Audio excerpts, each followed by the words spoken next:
guys, you guessed it, today is the day. Part 2. Working on this old girl. We got the engine fired up in the last one.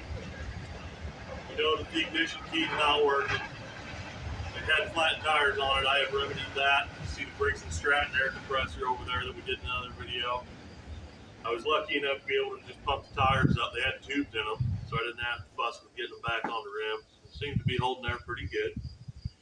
So if you remember from the last video, I had this battery on a battery charger. When I was done, it said 12 volts. So we're going to see if it held a charge. I don't think it's any good. Like I said, people said this thing's been sitting for 12 years. I got my meter out. Let's see what we got.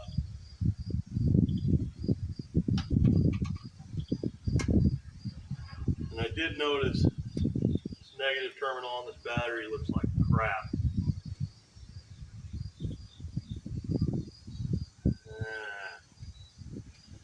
We got about 10 volts. It's not very good. I think what we're going to try to do here is I'm going to take this terminal off and clean it, and we'll try to jump it with another battery and see if we can't get this thing to spin over. If we can't get it to do that, then I think I'm going to have to wait on that one and we'll move on to something else, because I don't have a battery for this right now. Let me get some tools together and we'll do that.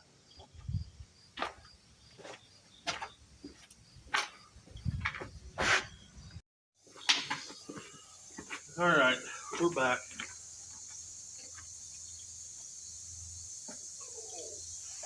I got some tools, piece of sandpaper. So let's take this thing apart.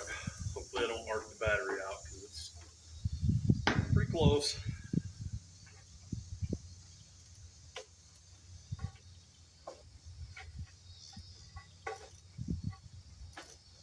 Shocked that actually came loose. This thing looks awful.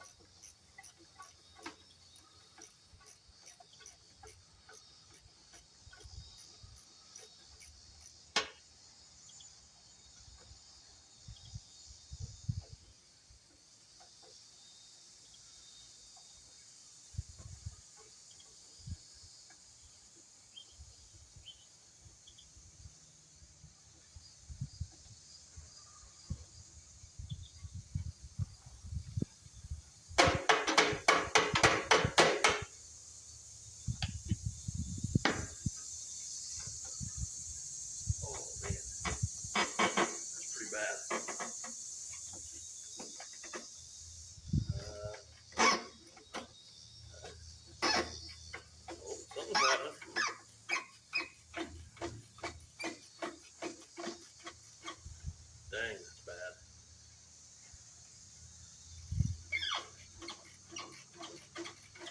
There's no way that was making any kind of good connection.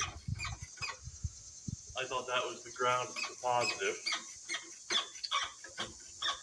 My bad. Should have known a little better on that one.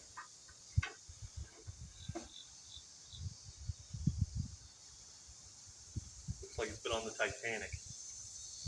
It's bad. Bad, bad, bad. Guess maybe I ought to grab you guys and get you in here, huh? Probably want to see what I'm talking about.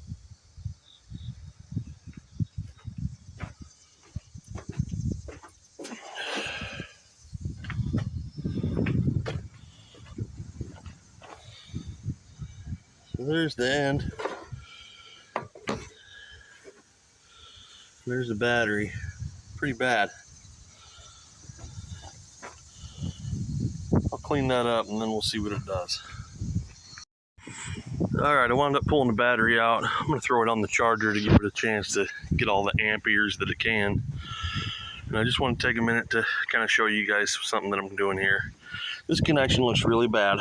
And before I thought about throwing it all back together, I figured, well, I better go ahead and test between this connection and down there on the starter solenoid. So we're going to do that.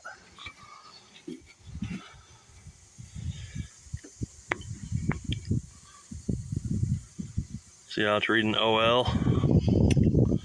It's not good.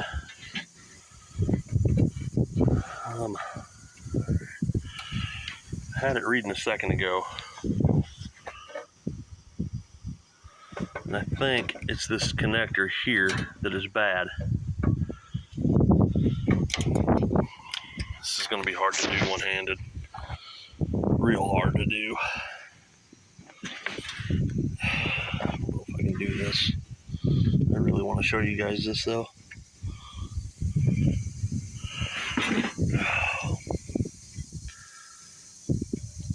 What a pain in the butt. Can I just prop that in there maybe? Alright, let's see here.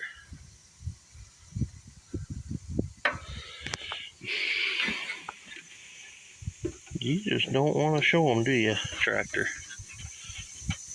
You just don't want to.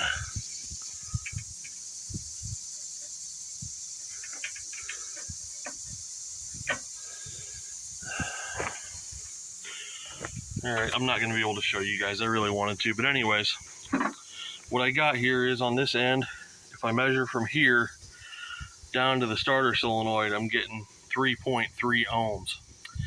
That's a lot of resistance for a cable that small for that short of a run. If I stick my meter down here on the cable, it's 0.00 ohms. So right here is a bad connection. This would not have worked if I'd have put it back together. So I'm gonna have to get a new end, cut this cable back and clean this connection up for it to work. Okay, it's a little later in the day. I had to run to the hardware store, replace one of the ends on the battery. Got the battery back in there. I had it on the charger. It did show it took a charge. So let's see if we got anything now. See if anything happens.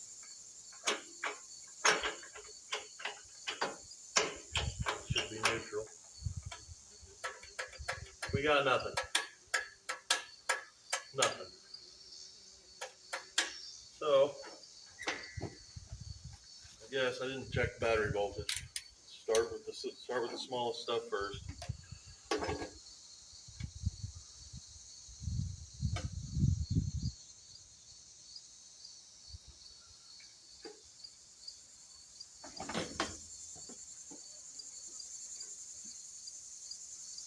$12.2. That's good.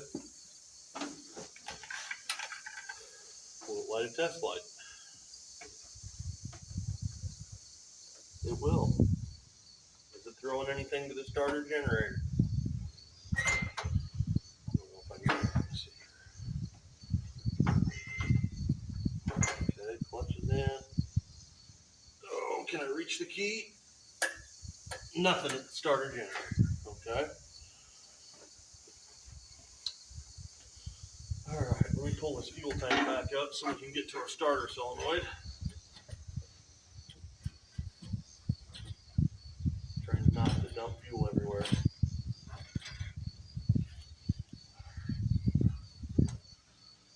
Okay. We got a good connection to the starter solenoid. Lights up. We got a good connection. Okay. Alright. So that's the wire coming from our key switch.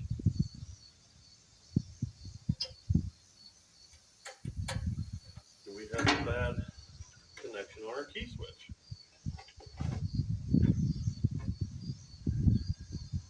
They don't look very good. We'll give them a little wiggle.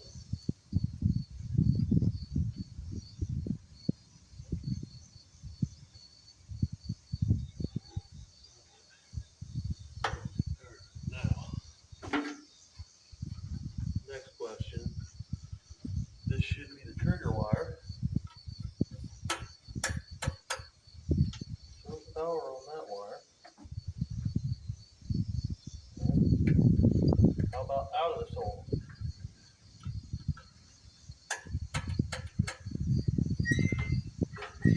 Fun trying to push that and hold that at the same time.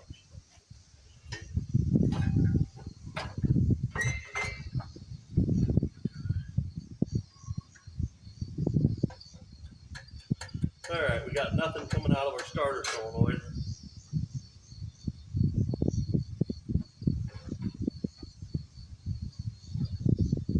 And that wire right there on that trigger shouldn't be hot all the time either.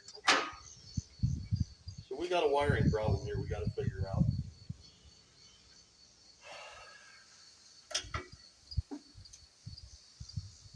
Or is there two?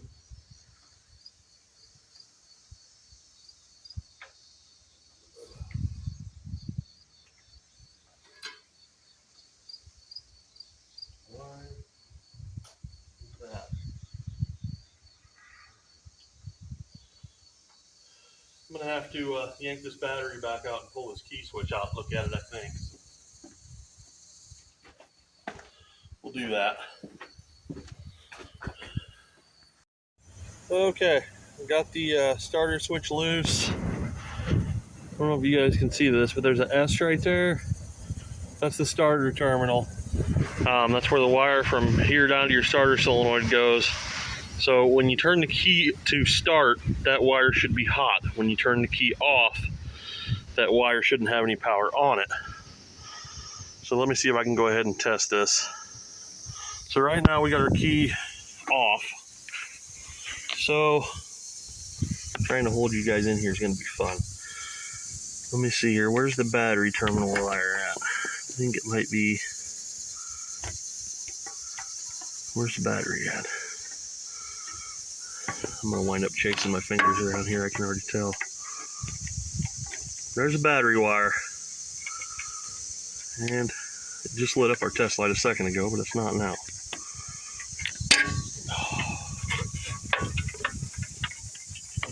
Let's see if I can't get this thing to sit up here. Okay, there we go. Alright, so where's our battery wire at? B for battery. B for battery. Test light's lit up. S for start. That shouldn't be.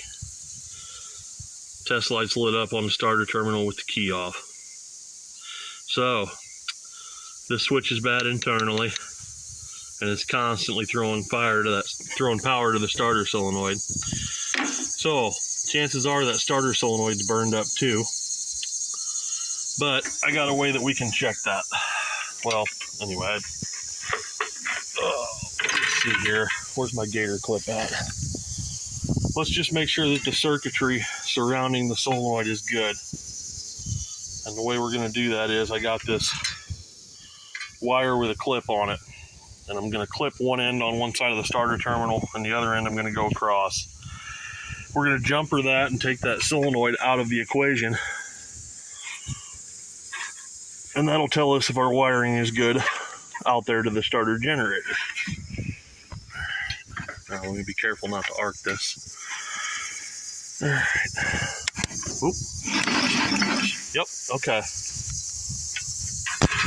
So our wiring is good, and our starter generator will work.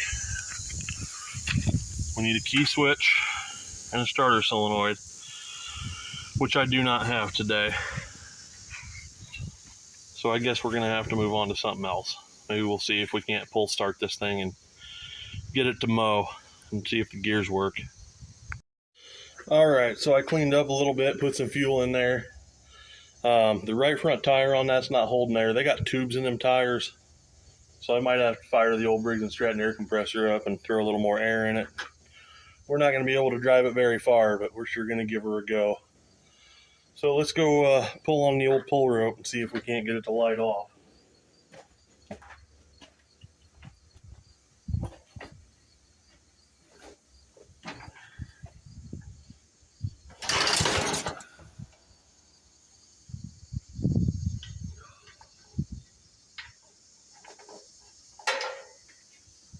I guess I should probably make up a push button starter for one of these.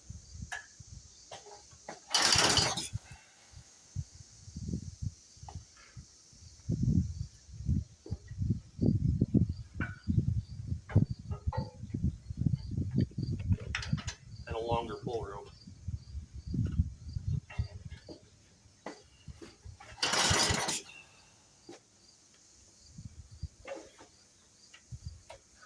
Try it with the choke off. Maybe it's already got gas in the bowl and flooded itself.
here's where that works.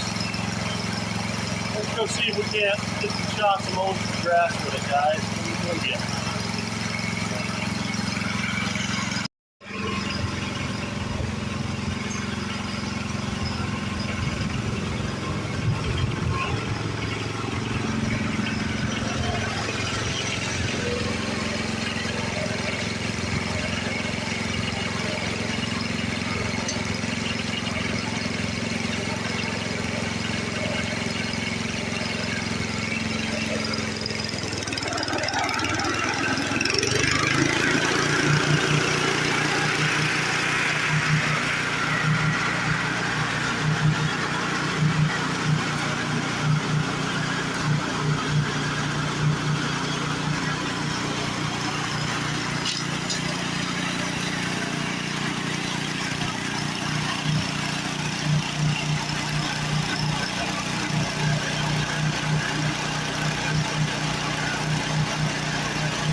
Alright guys, that's about going to do it for this episode. As you've seen, we got this old Simplicity running, we got it mowing and driving again after sitting for 12 years.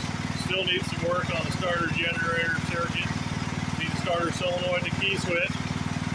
Thank you guys for watching so much, I really do appreciate it. Thank you for helping me to do what I do. Have a